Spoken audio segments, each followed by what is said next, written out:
اور ان سے 2 شخصوں کا حال بیان کرو جن میں سے ایک کو ہم نے انگور کے 2 باغ عنایت کیے تھے اور ان کے گردا گرد کھجوروں کے درخت لگا دیے تھے اور ان کے درمیان کھیتی پیدا کر دی تھی. دونوں باغ کثرت سے پھل لاتے اور اس کی پیداوار میں کسی طرح کی کمی نہ ہوتی اور دونوں میں ہم نے ایک نہر بھی جاری کر رکھی تھی اور اس طرح اس شخص کو ان کی پیداوار ملتی رہتی تھی. تو ایک دن جبکہ وہ اپنے دوست سے باتیں کر رہا تھا کہنے لگا کہ میں تم سے مال و دولت میں بھی زیادہ ہوں اور جتھے اور جماعت کے لحاظ سے بھی زیادہ عزت والا ہوں، اور ایسی شیخیوں سے اپنے حق میں ظلم کرتا ہوا اپنے باغ میں داخل ہوا. کہنے لگا کہ میں نہیں خیال کرتا کہ یہ باغ کبھی تباہ ہو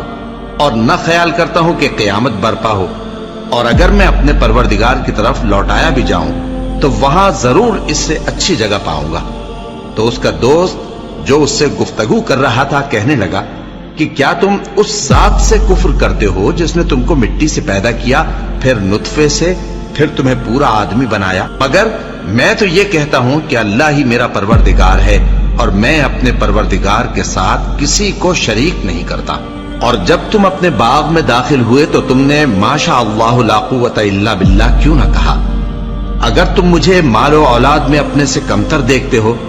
تو عجب نہیں کہ میرا پروردگار مجھے تمہارے باغ سے بہتر عطا فرمائے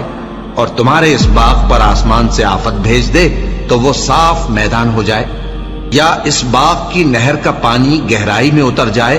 تو پھر تم اسے تلاش نہ کر سکو، اور اس کے میووں کو عذاب نے آ گھیرا اور وہ اپنی چھتریوں پر گر کر رہ گیا. تو جو مال اس نے اس پر خرچ کیا تھا اس پر حسرت سے ہاتھ ملنے لگا اور کہنے لگا کہ کاش میں اپنے پروردگار کے ساتھ کسی کو شریک نہ بناتا. اس وقت اللہ کے سوا کوئی جماعت اس کی مددگار نہ ہوئی اور نہ وہ بدلہ لے سکا.